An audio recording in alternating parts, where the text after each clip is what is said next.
Hello, everyone, and welcome back to episode 59 of Sooner Girl Sports Pod. And I do not have any Sooner headlines of the week. For this week's episode, I'm taking a little break, and so this was recorded a little early, but I still have a fantastic interview for you with Tierani Smith. This is an installment of our Crimson Chronicles Sooner Born series. First of all, I would like to start off by thanking my show sponsors, Marvin's Place, a fine art gallery and listening room located in the Depot District in Ardmore, Oklahoma.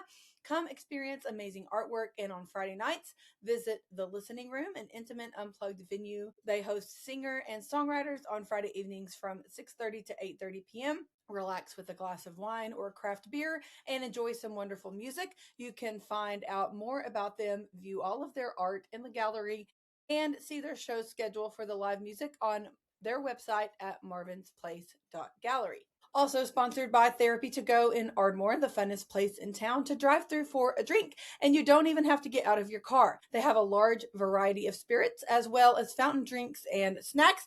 Be sure and drive through. Tell Melissa, Allison, and the girls that Sooner Girl Sports Pod sent you for a free gift. This week's episode of Crimson Chronicles, Sooner Born with Tierani Smith. I wanted to mention that this episode of Crimson Chronicles is a little different than others that I have done with my fan series. It took a little different direction than normal. You may notice if you are a regular listener, but not in a bad way at all. I enjoyed visiting with her about herself being a collegiate athlete and being a fellow woman podcaster in the world of sports, how she and her husband got involved doing that, in addition to a lot of her favorite Sooner memories growing up, and of course, some of her current favorite memories. So we talk about our shared hatred for the color orange. Her rule about talking smack is that you must support the program and actually care and not just bring up fuel for the fire to prove your point. And I love that she brought that up and said that. We expound on that in our conversation. So Tierani is a lifelong Sooner fan who graduated from Oklahoma for speech language pathology in 2020. Her husband Chad and her are both former athletes at the collegiate level. Sports has always been a big part of their lives. They have a show called The Sooner Smiths live on Oklahoma at the Voice of College Football Network, which I will link in the show notes and tag on social media throughout the week as well. They have a pocket beagle named Zeno, and they are expecting their first child in March. Her parents were Sooner fans growing up. She was raised to be a fan. They would go to several games, attend camps, have all kinds of watch parties. It was just a large part of growing up for her. You can find her on both Twitter/X and Instagram with the same handle, Tierani_Kristen. It's TIERANI_Kristen, KRISTEN. I will tag that again in the show notes below and on social media throughout the week. So I hope you guys enjoy my conversation with sweet Tierani Smith. And for any Sooner headlines of the week, I promise you won't be missing out on anything. I will catch you up on all of the major headlines on next week's episode. But until then, enjoy my interview with Tierani Smith, and I will see you next Wednesday where we talk sports. Well, I just started listening to you guys during football season to hear y'all talk about all the things, and I've enjoyed listening. I get really wrapped up in football, and so I end up listening to 3, 4, 5 different podcasts talking about the game.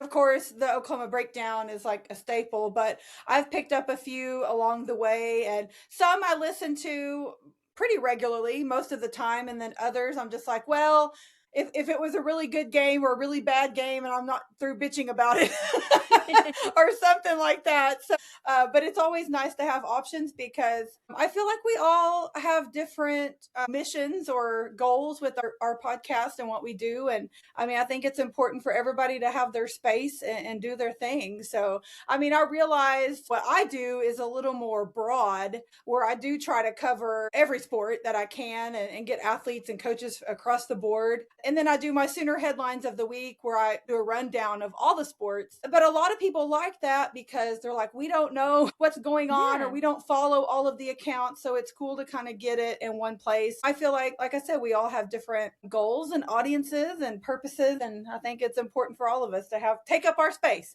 Yeah. And it's just fun too. Like when Chad and I got invited, I guess, to do the podcast, it's not like something we were thinking we were just going to become the next Oklahoma Breakdown. It was really just something fun for us to do together, and what we enjoyed. And I love it.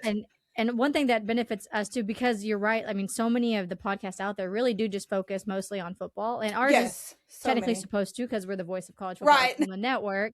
But I know when we came on to the network, I had mentioned, hey, like, I'm a former college athlete, and I love women's sports. Is there any way that we could still talk about other sports along the way? And they basically said, if we think there's a market for it, then go for it. And awesome. So I definitely think Oklahoma has some great women's sports, and people are interested in it. So I always try to touch on it, especially now that football's over. I mean, oh, for sure. Yeah. I mean, the transfer portal is going to be crazy. There's going to be coaches and stuff along the way. But I mean, you have gymnastics and basketball, and then softball is going to be starting up. And so it's just really nice to touch on those as well. I agree. So there's a lot of softball love, obviously, in Oklahoma, and the talent is definitely there with our gymnastics too. And I'm one like you. I followed our gymnastics team for years, even our men's team. And I mean, I feel like the women get quite a bit of attention, but they're still kind of overlooked at times, and especially our men's team as well. And it feels weird when I say that our men's gymnastics team is overlooked, because men are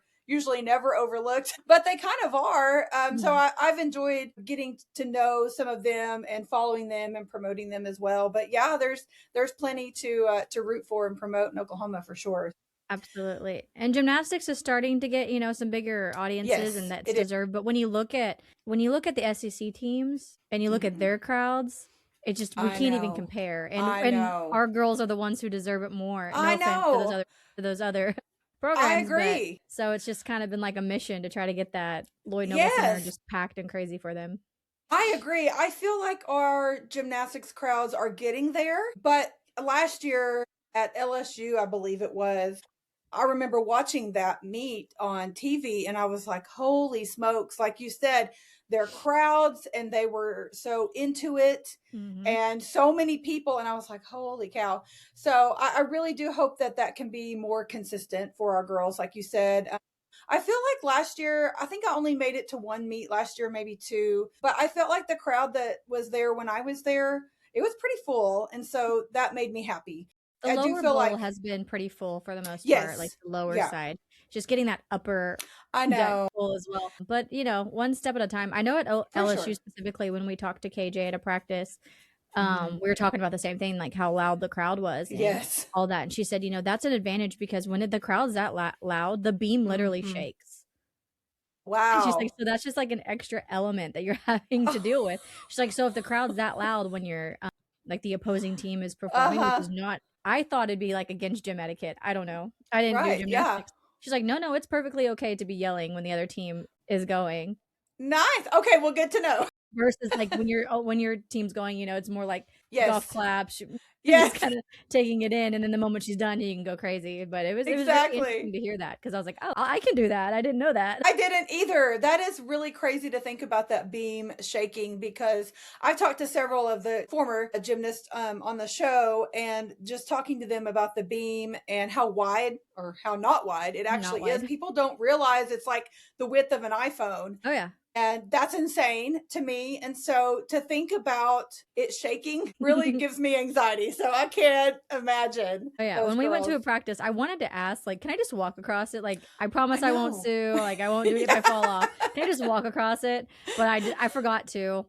Even the ones, because they have different levels. I'm like, even like one on the lower ground. Can I try to walk? But we got so nervous once we were there, we kind of forgot to ask. I don't blame you. I would have been the same way, but that would be an interesting feat for myself for sure. I'm not sure I'd make it all the way across. I've always loved watching gymnastics, but it's been cool to watch all of these gymnasts and teams over the years.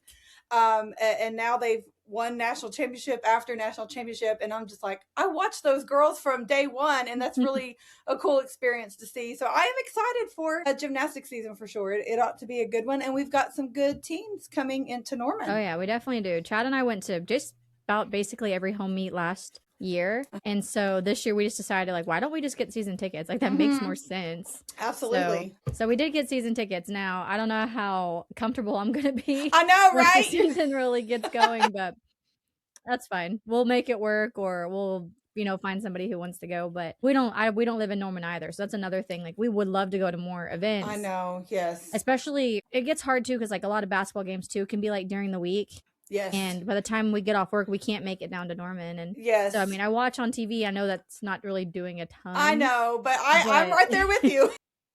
I'm right there with you. And like I said, for me, I went to a volleyball game, soccer match. I've tried to do tennis and especially these athletes that have taken the time to come on my show. Like I want to go support them, track and field, all the things. And so just again, finding the time to do that because I want to return the favor to them and support them. But so how did you guys get involved in your podcast? So I got a DM one day. Mm-hmm. On good old Twitter/X. And it was just this long message about like, we found you guys. We'd love to talk to you about opportunity with the podcast. And, could we set up a meeting? And this is from the Voice of College Football Network. And I've gotten messages like that before, like much from you, but we assumed it was just to come on and talk about OU football. Oh, right. Okay. Like a one show type thing. Uh-huh. And so we messaged back like, of course. Yeah. Like, let's do this day and time. We can set it up or whatever. We get in this Zoom call and they're like, so my husband calls into a show called The Crane & Co. It was on the Daily Wire, but now it'll be on 3, and he's kind of developed a relationship with those guys. But that's awesome. I guess their talent scout was watching the show and was like, we got to figure out who this Chad in Oklahoma guy is. I love it. And so they found Chad. They couldn't message him. And then so like they clicked on me because my name's in his bio, and they could message me. And so then they messaged me about it, and we're in this Zoom and they're telling us how they found Chad, and they really like that we have a big fandom. They love that we were a married couple because they didn't have any married couples, and they didn't have a ton of women either as hosts. And if we wanted to host this podcast, and we were like, whoa, what the heck? We thought we were just going to come on for like a guest thing, not host our own show. And so we did that for a while, and then they brought on Josh, and he's really taken over. He's in the best way. He definitely has his shows he's doing like Tuesdays and Thursdays and Sundays. Yes. And he was more available to put out like midweek content, or like if we got a sudden portal edition or something at like 2:00 on a Tuesday, he could pop on and do a video, where Chad and I couldn't do that because I'm with patients, or Chad's with clients, or just writing contracts. And so he's really taken over and done a lot of like the nitty gritty, and we get to do like the fun side. Yeah, right. So then we just became the Sooner Smith show. And again, you mentioned that we all have like different personalities and different goals when it comes to our podcast. And one thing Chad and I really want to do is like, we just want to like feel like people are talking with friends about it. Yes, I love that. If you want to go get play-by-play information, you're going to go to Teddy and Gabe. Exactly. You're going to go to Jay and some of the Locked On guys and Eric and all those kind of guys. If you want some more breakdowns or like the portal aspects, or even of course Josh too. And we're going to talk about those things too, but we want to keep it a little more casual and talking with you and not at you. I love and of course we always talk to each other, and we laugh that on Mondays the first time we really get to talk to each other is on camera, but it's fine. I can imagine. Yeah, so it's just kind of grown from there. We've really enjoyed it. The post games are something that we hate because it is a lot of extra work. If we've had a long day, if it's a night game, we're doing post games at midnight. Yeah, but they do help. Tough. They can be very therapeutic. Yeah, absolutely. When we're upset, for sure. Luckily, this year was a little bit better. We didn't have as many upset ones. Yeah, but it's been a really fun experience for us. So we've liked it. It definitely came out of the blue, and it's just been something fun and something that we hope to continue even after. I love it. Our third host is born. Yeah, absolutely. Just add to the crew. Well, I don't even know how I found you guys on Twitter, just my personal account, I don't know, some years ago, and started following you guys. And I just always related to what you said. And I found myself sharing a lot of your stuff. And so when I started my podcast account, I went to my personal account and was like, okay, who do I need to find and follow and all that? So that's how that happened. And it's funny when I messaged you, I realized that we had a lot of common ground with the Southern Oklahoma roots. I was like, well, this is cool because like you said, they don't have a lot of women on their network, and that was really cool that they wanted to add you and do that. And like I said, I've always enjoyed what you have put out, and recently since I started listening to your podcast and everything, just enjoying that as well. So it's a lot of fun. I love that you do it, and I'm glad that you have another women's voice out there in the world of sports. Trying to make it louder too. For Stacey, sure.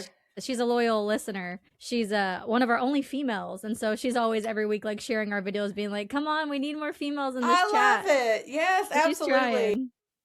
Okay, so I want to back up a little bit. I know we kind of jumped into the podcast stuff. So you've been a lifelong Sooner fan and you were a collegiate athlete. So tell me a little bit about that, because that gives you a whole new perspective on everything, basically, because I am not an athlete. And I mean, I'm a lifelong Sooner fan, OU grad, but I'm certainly not an athlete. So tell me a little bit about your athletic career, of course, and your lessons that you learned from that, and just kind of how that's impacted everything that you're doing. So I wanted to make life difficult on myself. I played basketball, but I'm only 5'3". So okay. I decided I needed a challenge. Of course, you know, growing up, my dream was to play at OU. Again, I'm 5'3", so they kind of had maxed out on 5'3" girls when they got Tiana Taylor. So she was about the same age as me. So they kind of maxed out on the short girls, but that's okay. So I went to junior college and I was able to go to the NJCAA national tournament there, which was really cool. Nice. We won a conference championship my sophomore year. And then from there, I went to Arkansas Tech for a year. Okay. And that was really cool too. Got to play in the Division II NCAA tournament. We won the conference championship there. So it was a really good experience. Unfortunately, I never finished my basketball career. Arkansas Tech did not have speech pathology as a major. So when it came to my senior year, I was like, okay, I can go home, finish my degree and like get that started, or I can stay here and get another year behind. And for that point for me, I was a little burnt out in basketball too. And so I decided to transfer. I transferred at that time to UCO and finished my bachelor's degree. And then once it came to my master's, up until this point, I have to keep in mind, like I didn't pay like a penny for my education for college, which was great. Yeah. But then once I applied for my master's program and it was coming out of my pocket, I said, that degree is going to say the University of Oklahoma on Absolutely, girl.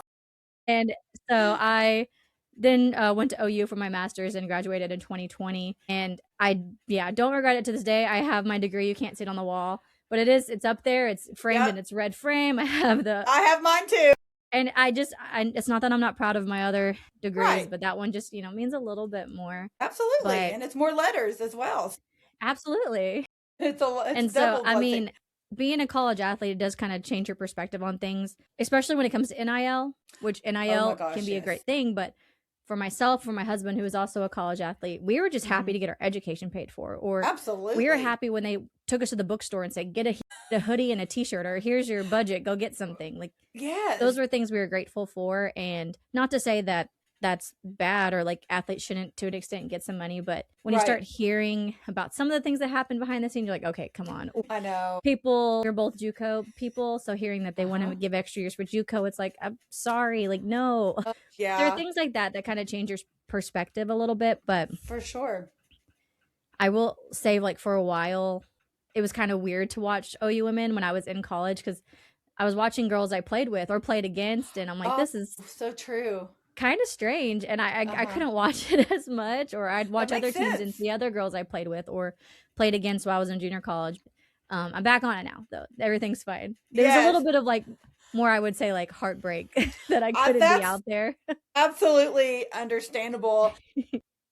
Even you mentioned like wanting to represent anyway. I know at one point, I think I was still in junior college, but they were looking for just like even practice team for like the women's basketball. And I was like, I mean, I'm on an actual team, but I can go from like I was like very tempted to try to drive all the way to Norman just to be on their practice team. But I mean, I didn't, because we know some people in the program, they're like, hey, they're looking for practice team players. I'm like, I would have even done that. Like, to me, that would have still been really cool and fun. For sure. But I mean, I don't regret it at all. I take pride in knowing that I am a very short girl, and was not a very strong or stocky girl. I was just a very small girl that I was still able to play basketball in college. It may not have been my dream of where I got to play, but at the end of the day, I did something that not a lot of girls my size can say that they did. Yes. So I am proud of that. I did get inducted to my Junior College Hall of Fame last year. That's amazing. I mean, there's some really cool things there that have like come from it. I made a lot of good connections, and I don't regret it at all. You shouldn't. That's awesome. Well, like you said, like all of those things that you have that experience, and those, like, you were inducted to the Hall of Fame, like that is so special. And like you said, not everybody gets to do that. I mean, just to be a collegiate athlete is special regardless of where it's at. And so that's super cool for you. I love that. That's really neat. Thank you. Okay, so tell me about just growing up. You grew up in an OU family. What are some of your favorite childhood memories of going to OU games, or maybe your first memory of an OU games? If you have any of your favorite Sooner or former athletes. Some of my favorite memories growing up were my family always had watch parties for OU. Okay. My family and my husband's family. So my husband and I have known each other our whole lives. And our parents are really good friends. So his parents or my parents would always have watch parties. And so that was just a really big part of our lives growing up, especially for away games. So it was always fun to be there with our friends and family and rooting for the Sooners. And it's something that we will continue as we grow our families and our kids get friends and things like that. Yes, I love it. So that's something that has like really stuck with me and something that is just like left a warm spot in our heart, even all the rough games. But we still, every time we're around and it happens, like no matter what the game's going, like at the end of the day, we're like, man, I just love that. Like I love the community. I understand. Some of my earlier memories, we mostly went to football games growing up. We still went to some basketball games, but again, because we didn't live in Norman. Yes, I do. Yes. Watched women's basketball, of course. We got into softball a little bit later, more like in the when I was in high school, so like in the 2010s. Okay, which was a great time to get involved. Absolutely. But before then, I was really in a lot of sports, so you got to keep up with only so much. Yes. But we would go to the home OU games. I remember we would park at one of the fraternity houses. I don't even know which one it was anymore. And we would just walk there, and we'd bring a little football with us. And I was normally the only girl, as my brother, myself, and then his friends. But I would be in my OU cheer outfit throwing the football with the guys. Like I love it. It was just part of who I was. And one of my memories is back when like O'Connell's in the bookstore and like there was the like Shamrock or something where Headington is right now. When all that was there, and then they had food trucks and all that good stuff. I remember we were throwing the football in the parking lot of the gas station essentially. And there used to be porta potties on the side. And I don't remember how far I was, but I just threw the football as hard as I could. And I overthrew my brother's friend, and a guy was stepping out of the porta potty, and it hits him straight on the head. And I was like, oh no, I'm in so much trouble. So if that guy's watching, I apologize. but it was so funny because I remember it because he like was shocked for a second because obviously he just got hit with the football. He looks towards me and I guess sees how far I was, and he goes, "Sign her up." Like she threw that? That's awesome. Like get her going. So that was a fun memory I had. My first jersey, or like one of my first jerseys I remember having, was Mark Clayton's. Oh, yes. It didn't have his name on it, but it was his number. And every time Mark Clayton did something, I would look at my dad and be like, that's the guy on my jersey. Like, that's the guy on my jersey. Like, that's him. And so I remember doing that at games. As far as like favorite Sooners go, and it's so hard, but like, okay, so I would say, and I'm going to be very stereotypical on this one, love Baker Mayfield. Oh, he was the quarterback through like, I guess my college years, even though I wasn't necessarily at OU the whole time. So somebody else that I was undersized. Yes. And so you find yourself rooting as somebody, as an undersized athlete. That was somebody that I really enjoyed watching, to go along with that, Sterling Shepard. Yes. Oh yes. Love him. So again, another seemingly undersized guy, but he always competed. Even if a ball was 10 foot over his head, I appreciate that he would jump. Absolutely. He tried. Yes. Like, I know you're not going to catch up. That's how I was taught. My parents and my coaches were like, I don't care if it's 10 foot over your head or like on the ground, like you dive, you jump, just make it, just even the effort. Because even though you're not going to get it, because it just shows that extra passion for the game. And so I loved those two guys. I really loved Jada Coleman. Oh, yes. I played center field growing up, so I just appreciate the position. And man, just her leadership, her spunk. I just loved it. And her head shakes when she knew it wasn't a strike, it was a ball. Like all of that, I just love Jada Coleman. But sass. Again, there's been so many softball girls, it's hard to pick one. But I really love Jada. Basketball wise, I'm gonna age myself a bit, and even though she didn't finish at OU, I'm still going with the undersized. Another 5'3" girl, Jenna Plumlee. Okay, yes. Loved watching her growing up, and I wanted to be Jenna Plumlee. I wanted to follow whatever she did to try to get where she got, and it was unfortunate whatever happened, but she still made an impact on me. And funny enough, her coach from Lamar was recruiting me when he was somewhere else, I don't remember, briefly, and he was like, you know who you remind me of? He's like, you remind me of this girl I coached named Jenna Plumlee, and I about fainted. Oh my goodness. I was like, sir, that is the best compliment anyone's ever given me in my life. Like, that is That was like my role model for basketball. I love that. And so those are some people that I really enjoyed watching over the years, and I can name so many more because luckily I'm a Sooner fan, so there's a lot of Sooner legends out there. Cross sports. I mean, gymnastics. You have Maggie Nichols. Oh, I love Maggie. Jordan Bowers. I've loved watching Faith Torres, and these are all. And Reagan Smith was incredible. Just I don't know. That's just I can't wait to get more people that I can talk about. Of the list is growing. The list is growing, and we love it. Absolutely, I love it too. I do. So I talked to Mackenzie Wofford and Brenna Dowell and Danae Fletcher. Those are my 3 gymnasts that I've had on. And I talked to Mackenzie and Brenna back in the summer. Like those girls and their names, they will be around for a long time. People will always recognize their names. And I just think it's so cool to hear their stories and just everything that they went through. Like Mackenzie Wofford had scoliosis. So she fought through that all during college and then had surgery when her collegiate career was over. And I forgot now the exact number, but she grew like a couple of inches during her college career because of the treatment she was doing to try to straighten out her back. But it was so crazy to hear her talk about that. And then I talked to Danae Fletcher just not long ago, and her talking about her injury and everything that she fought through to come back and then ultimately had to medically retire from. But you're like, my goodness, like these gymnasts, I feel like there's just so many good names, like Maggie. Jordan Bowers also are those people, like they have really cemented a place in OU history for sure. And I love that. I love that for gymnastics. I love that for women. And I love that just hearing their stories and everything. You don't think about what these athletes overcome to do what they do. And so I love that. But okay, so what are some of your favorite stadiums that you've gone to? Do you guys travel a lot for football? So unfortunately, we haven't gotten to travel as much. We were going to go to Tennessee this year, and then the group we were going with pretty much kind of like started falling through, and then now with a baby coming, we're like, we could spend this money on going, but we should probably save it. That's understandable. So, unfortunately, we did not get to go to an away game this year. We're hoping next year. So I say that we're going to have an infant who's going to have. That's true. So, but we're hoping next year that we would at least get to go to Ann Arbor to see Michigan. That's what we're planning as well. Yes. Because, I mean, we're going to play these other SEC teams for the rest of our lives, essentially. Right. We can get other opportunities to go to other stadiums where who knows when you'll play Michigan again. So absolutely. Yeah, that's been on my radar. Oh, yeah, absolutely. And it's supposed and you would think it'd be beautiful that time of year. I would think so. I would think so. Yeah, it's on the calendar for sure. Yeah. We went to Ole Miss last year, and that was amazing. A lot of fun. I will say the tailgating, that was a really cool experience. The stadium, everything else was very underwhelming. I'll put it that way. Yes. Like, the fans, I agree. Stadium, the I was atmosphere. It was like, Yeah, I was shocked by the stadium.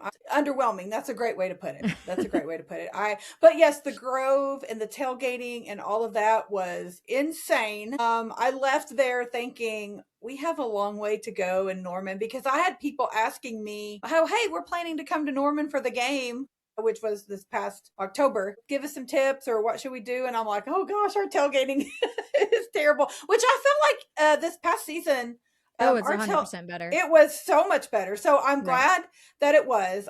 But I will say, like, even though our tailgating maybe wasn't as big, we were way more accommodating. We saw all the tents. There was only one group that essentially like was like, hey, y'all come in and like welcome us in. Where almost every tailgate you see in Norman, there's an opposing color within it, because people are like, hey, like come on in. That is true. How are you? So you can have all those tents, but I mean, if nobody else is allowed in, then that is true. Whatever. We got very lucky. We knew someone who was also going to the game, and they knew somebody whose daughter had gone to Ole Miss. So they had a tailgate spot set up, the whole thing. So we just slid right in there with them. Very graciously, they let us come in. And I was glad, because like you said, it was really awesome, but it was very overwhelming. And I didn't feel like that they were super welcoming, so to speak, of the OU people for sure. But it was definitely an experience nonetheless. Right. You hear about Southern hospitality, and I was like, Oklahoma's Okies are nicer. I agree. And I heard that a lot this season from even Ole Miss fans that came to Norman.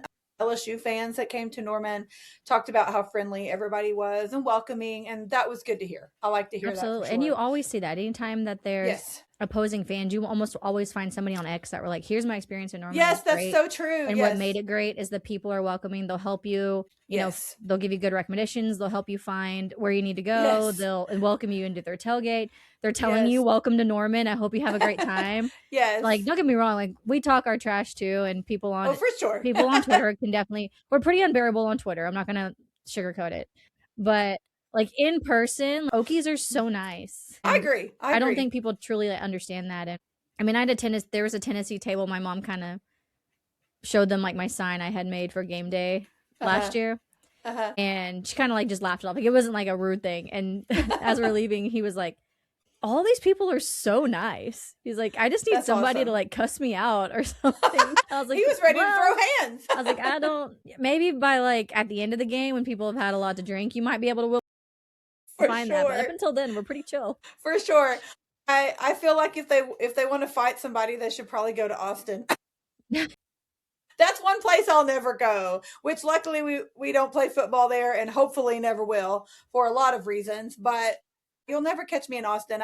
I don't think I could go to Austin or Stillwater, honestly. Like Stillwater's hard. During either one of those. I don't think I could do it.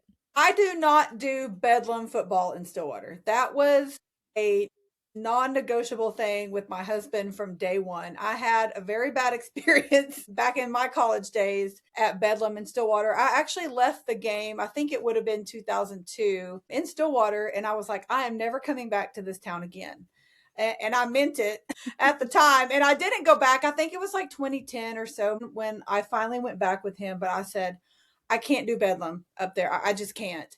And I like to go when they were playing Texas because I can do this all day. Dress in all black, horns down, sign me up. Right, fair enough. But I have to be careful what I attend up there because Bedlam, I actually did well with Bedlam softball a couple years ago, which was shocking. But football, absolutely not. What about LSU? I've heard mixed reviews on Baton Rouge. Have you guys been down in that neck of the woods? We did not go to LSU. Now, my sister-in-law went last year. And they had a great time, and they said that the people were hospitable, but I will say that they were also with some LSU people. So I'm like, were they hospitable? Okay. Or were you just with the enemy, so the enemy was cool with you type thing? Right. Because my parents, they went to the Sugar Bowl. Yes, 04. I was there. Yep. And they said it was the worst experience of their life, the worst fans ever. Yes. Like, they hated every second of it. And they're like, same. And my mom was like, I had women that were your grandmother's age coming up and like calling me names or flipping me off, like all this stuff. Like, it was insane. It really was. So, but then I had another, I don't know, I say that almost everybody I know that went to that game was with the enemy of some sort. Okay. So maybe they just talk a big game if you're alone. Maybe so. Maybe. But, or maybe they've evolved. I don't know. But I personally don't want to find out. I read Tim Tebow's book and what they put that man through. Yes. Oh my gosh, yes. Yeah, I agree. I don't know if I would. That's another place I don't know if I'd ever go. Yeah. Or if I went, even though it might be terrible for me to say, I'm wearing neutrals. Yeah. All black or something. Yeah, which you would probably be like, okay, she's an OU fan because clearly she's cheering every time OU scores. But like maybe at least when I was walking around during the day, I wouldn't get harassed. But I mean, that's a place that would be. Yeah. It'd be cool to go to, don't be wrong. For sure, it would. But I don't know if I want to risk getting things dumped on me that I don't know what I agree. I also had a bad experience at that Sugar Bowl, and I said the same thing. I said, I will never do this again. And then we actually ended up going to the Peach Bowl in 2019 when we played Joe Burrow and the basically NFL team that they had that season. And I went like knowing what was going to happen basically, but hoping for the best. But I'd always wanted to go to Atlanta and do the Hall of Fame and all that. So we just decided to go. And of course, the game was terrible. But the fans were they better?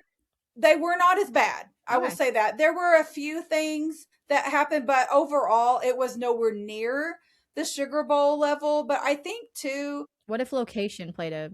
That's what I was wondering. I think that was, basically like a home game for them. And they were just in droves. I mean, it was so bad.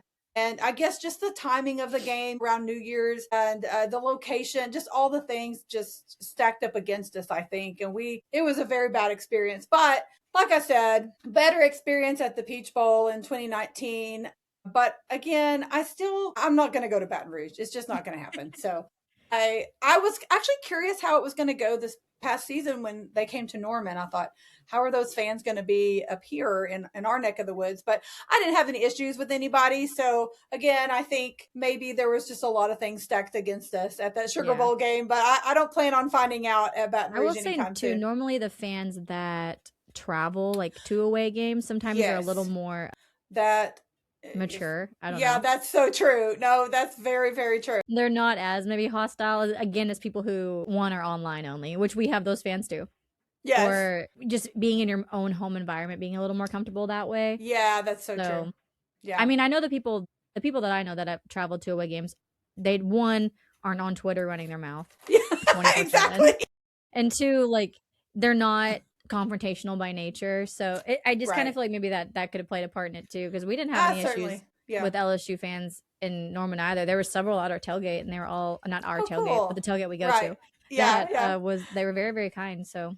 Well, I don't know. We'll see. I don't know how much I want to find out about Baton Rouge. Same. We'll see. Their food would be phenomenal, so maybe it's worth it. Oh, yes. I know. The food is good, and I was telling somebody just recently that would probably be the main reason that I would even consider going back down there is because of the food, because it is incredible. I love Cajun food. But yeah, I'm like, well, I can probably just get that somewhere else. I think I'll pass. I had a friend on this past week's episode, and he was just talking about how him and his family and friends, they like to travel to away games. He was like, I love the home games, but I've done that my whole life. And he said, I want to go and experience different atmospheres and teams and all the things. So they have been to so many different places. And so we talked about, of course, OU Texas over the years, and they went to Philly for the Temple game, which again, you didn't really go for that game. You went to go to Philly. And so he talked about that and just so many different places. BYU, Ole Miss. It was just really cool to hear him talk about all the different stadiums. I mean, like I said, we try to do one a season, but I just think it's cool to experience all that. And like you said, luckily we've got a long time to experience all these SEC programs. And so Michigan, taking that one while we can. And we'll definitely plan to get to Tennessee at some point, because that game this year, I have to admit, I had a little FOMO with that night game we had at Tennessee. Major FOMO. It was...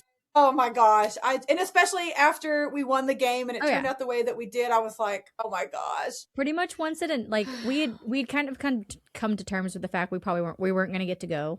Yeah. And then like it dropped that it was the night mode game, and then I know all this other stuff, and my husband was like, like maybe we can do this. I'm like, Chad, here's how much the flights are. Here's how much this would be. Here's how much. I was like, yeah, can we do it? Yes. I go, but like we just really should. He's like, I know, but it's the dark mode game. I said, well, they'll be. I was like, we'll get to go to Tennessee again. He's like, but it might not be the dark mode game. I know. Like, you're right, but like, don't put that out there because maybe I know.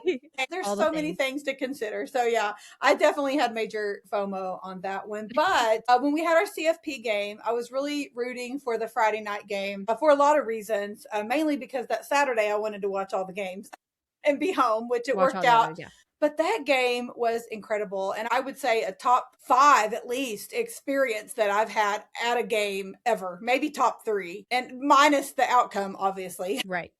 But the atmosphere was incredible. I was truly... I loved it. Like, I was kind of shocked a little bit at how everything kind of worked out. And the flyover obviously was before the game. But that was a really neat experience. For sure. No, I definitely agree. It seemed like every time you turned around before the, like you said, before the ending, it's like, this is awesome. Like, this is awesome. Yes. This is incredible. Yes. Like, this is so crazy.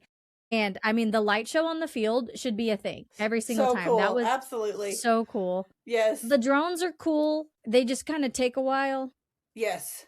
And even then somebody was like, the crowd wasn't even into it. I was like, no, the crowd was just watching it. Like, we weren't going crazy. We're just like, well, like, what's next? Yes. You know, like, it was really, really cool. Now that's something I feel like kind of, you got to do a special occasion. I don't for think sure. That's something, you know, because also you got to program all those drones and yes, but that was really neat. All of the like pre-videos that they did, the extra ones are pretty phenomenal. Like, were phenomenal. Yes. Music was great. 50 Cent's appearance. Come on. Like, love it. That was wild. I know, like, when they did kind of like that intro into the fourth quarter, and then you see like the lone mic on the screen, you're like, no way. Like for a second, you're like, this is not about to happen. Right. And then like 50 Cent walks up, you're like, okay, it's just like a video. Maybe like this recorded of him doing it. Next thing you know, he starts walking and you're Here like, comes. oh my gosh, like this is actually happening. And then of course, you know, we actually scored a touchdown and got within 3. So yes. I don't know. But I mean, the crowd was great. I mean, Oklahoma fans were not always the best crowd. Mm-hmm. Yes. The South Side's rocking. I'm on the South Side. I don't know if we're the younger generation and like the seasoned ticket holders are on the North Side. But every time I see videos of North versus South, I'm like, man, South is just rocking. Yeah. Where I'll see videos of the North, I'm like, okay, they were boring. They're asleep over there. Yeah. The North needs to step it up. We're not always the best, but I mean, we were standing a lot. It was loud a lot. I mean, it was full with like an hour before game time. It was just really, really amazing that when they did their warrior walk. I mean, it got loud for that. Like it was so amazing. And only thing, we just needed that win so badly. Well, and like you said, after 50 Cent came out and we scored that touchdown, I was like, okay, this is it. We got our spark that we needed and we're about to kick it into gear, and it just didn't happen. But I agree with you. Like, we're in the southwest corner and everybody around us, like, it was so loud. I mean, even like the older people that sit next to us that we've been next to for years, they're not usually super vocal. They're kind of quiet people anyway, but they were hollering and jumping up and down. I mean, it was so awesome. And just that whole experience. Yeah, I really thought that 50 Cent had provided the spark that we needed. As crazy as that sounds. He did. It was just short-lived. You know, you're right. It was. And I still, you know, after that game, everybody was like, is this worse than the 2018 Rose Bowl? And I'm like, no, nothing will ever be that bad. I still hurt from that. I don't want to talk about it. No, absolutely not. But because you're winning that game to go to the national championship. Yes, exactly. Okay? Like, it's not first round. And I felt like that was our time with Baker. Yeah, like, that was definitely it. And yeah. We had Baker. Yeah. We all love Baker. Like, we're not going to act like we didn't want him as like more than anybody to really win one. Absolutely. Gosh. And you just saw it. Like, it was like perfect layout, and then we scoop kick it and downhill from there. Yes. It definitely that game will not be topped probably as far as heartbreak, for sure. I mean, my family we had flights, hotels, tickets for the national championship, and we're sitting there through the first half thinking we're really about to go. We're going. Crazy. Yes, we did too. And then of course, you know, the Jenga tower fell and we all fell and we cried, and I had some flashbacks in that Georgia Ole Miss game when they didn't call the face mask. Yes. Oh my gosh. And that would have given Ole Miss the first down, and they probably would have ran out the clock. And I was like, this is exactly like what happened with OU. Like, they had a face mask and it was his head was like an owl got turned around, and they didn't call it. And of course that gives them enough time because we didn't have defense at the time. Yeah. And we go on to lose. I was like, please don't let this happen to Ole Miss. I know. Yeah, that game was crazy. I agree. I was thinking that also when watching that game. And yeah, that's one that really stung. And it'll take a long time, I think, to get over that. We're gonna need like a miraculous, I don't know, the next time we win a natty, maybe we'll feel better about that. Like I said, that CFP game was for sure one of my favorite memories over the years. And I feel like I have a lot of great ones. I was in college in 2000. So that was a fun year, obviously. Absolutely. I was at OU from 98 to 03. And so I was there. My freshman year was not fun. It was bad.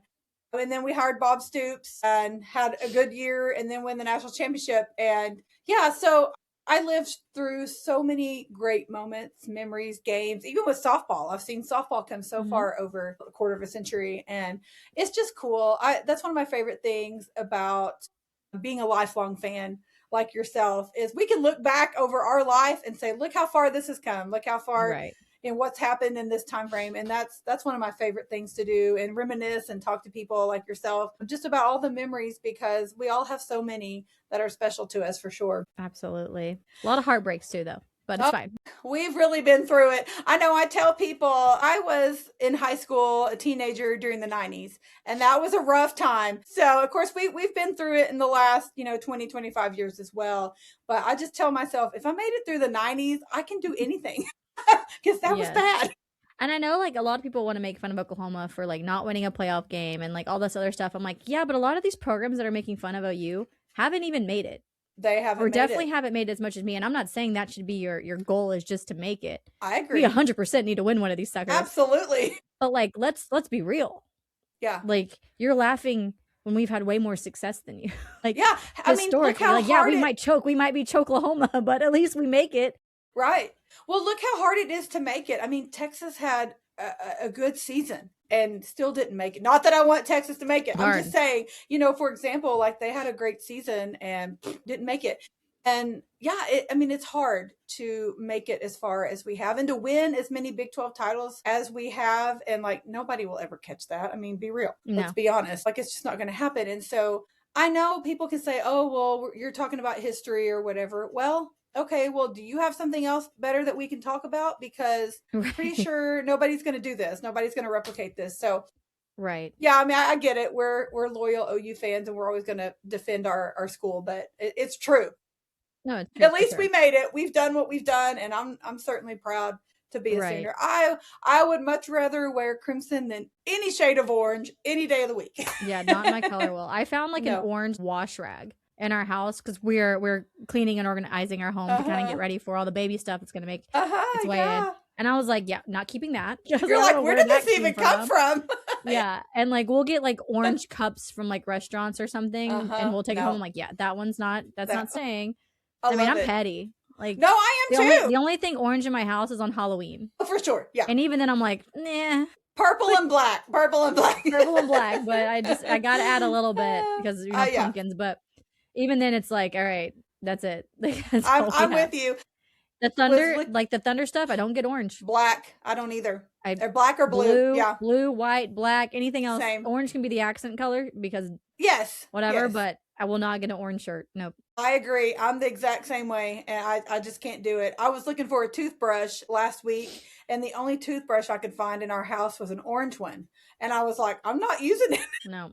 I'll just use this one until I can find it or get a different one. And my husband was making fun of me. Of course, I'm like, you're the poke. You use the orange toothbrush. You use it. I'm not doing it. So yeah, we don't have a lot of orange. We do actually have a bedlam room where I'm sitting right now, and there's a lot more OU stuff than OSU stuff, just because I inherited a lot of stuff from my dad. And if you're wanting pictures with success in it. Exactly, right?